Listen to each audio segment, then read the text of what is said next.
La revue de presse. La revue de presse, le condensé des journaux sur Cap FM du lundi au vendredi à 9h30. Mesdames, Messieurs, amis des journaux, bonjour. Les législatives du 11 janvier 2026 ont fait leur accouchement. La Sénat annonce les résultats provisoires des législatives, titre l'économiste de Léonard Dossou. Ces résultats provisoires de la Sénat sont avec un faible taux de participation de 36,73%.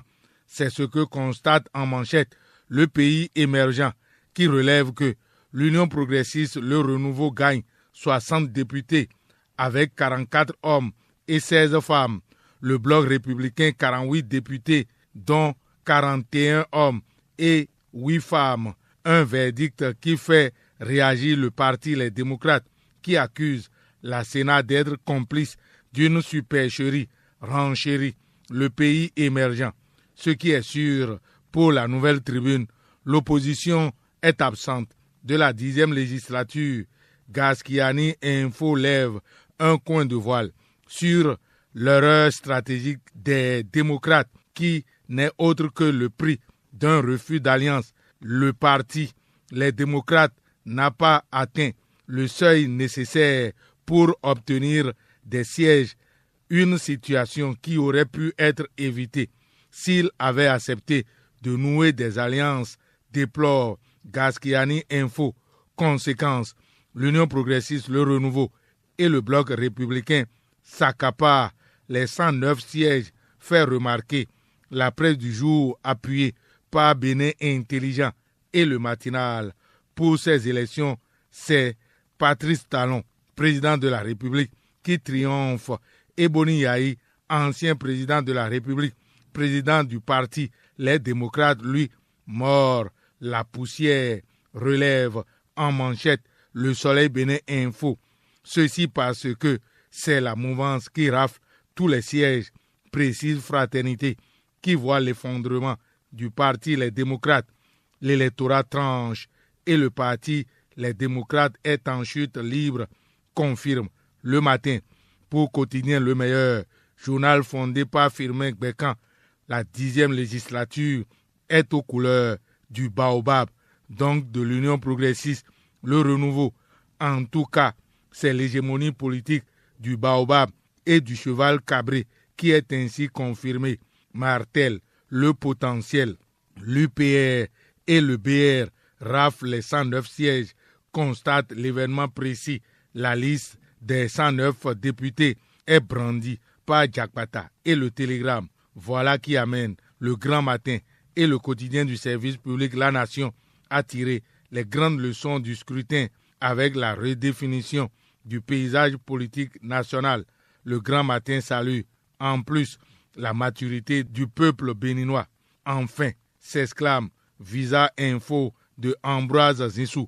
La Sénat tranche et l'Union progressiste Le Renouveau règne en maître.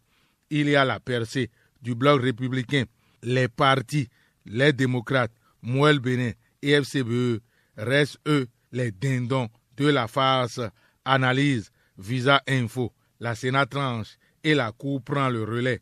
Bien sûr, l'institution dirigée par Dorothée Sosa, la Cour constitutionnelle, proclame les résultats définitifs ce jour, annonce Quotidien Le Meilleur et le Grand Matin. Ces résultats font écrire à Décryptage Info que l'Union progressiste Le Renouveau est la machine politique au cœur de la dynamique Wadaï. Le Bloc républicain a également sa partition à jouer et reste une pièce maîtresse de l'élan présidentiel, à en croire le potentiel. Le rendez-vous pour la présidentielle est pour le 12 avril 2026. Et dans la presse du jour, ce sont des acteurs agricoles de l'Alibouri et du Borgou qui sont à fond derrière Romia Wadaï et Mariam Talata. Ils reconnaissent à Romia Wadaï son amour pour leur secteur pour lequel il a mobilisé plusieurs milliards de financement de plusieurs projets et programmes structurants.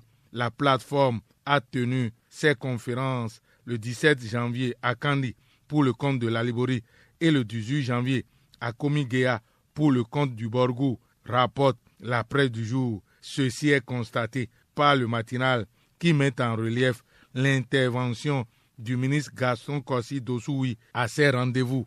Il a projeté un avenir radieux pour l'agriculture béninoise et a insisté sur la reddition des comptes et l'évaluation participative des politiques publiques agricoles, soulignant que chaque commune dispose désormais de données précises sur les réalisations du programme d'action du gouvernement, à en croire le matinal, ce qui est une réalité qu'expose le chronomètre de Gérard Noumbé dans ses colonnes, c'est que des Bokono et dignitaires exécutent les rituels du Tofa 2026 à Ouida. Les sacrifices s'accomplissent dans la forêt sacrée de Kwassé. Après les révélations du Fa au Vodou Days 2026, relève le potentiel, ce que confirme le Soleil Bénin Info, Jakpata, le Grand Matin Bénin Intelligent et le Matinal. Ce sont des rites pour consolider la paix et la prospérité, renchérir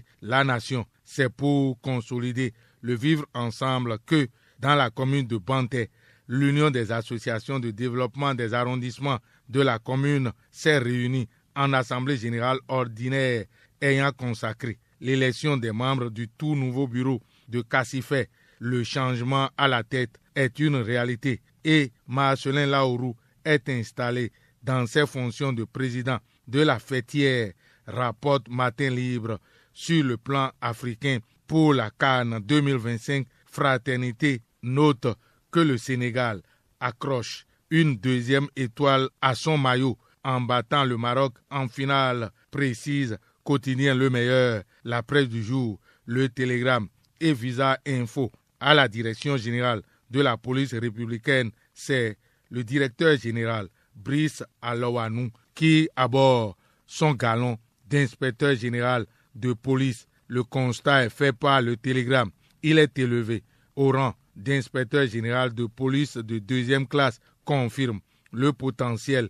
Et Gaskiani Info, c'est en ce moment que le président Patrice Talon et la République s'inclinent devant la mémoire du quartier maître Jean-Baptiste Dotou, tué au domicile du chef de l'État lors du coup d'État déjoué le 7 décembre 2025.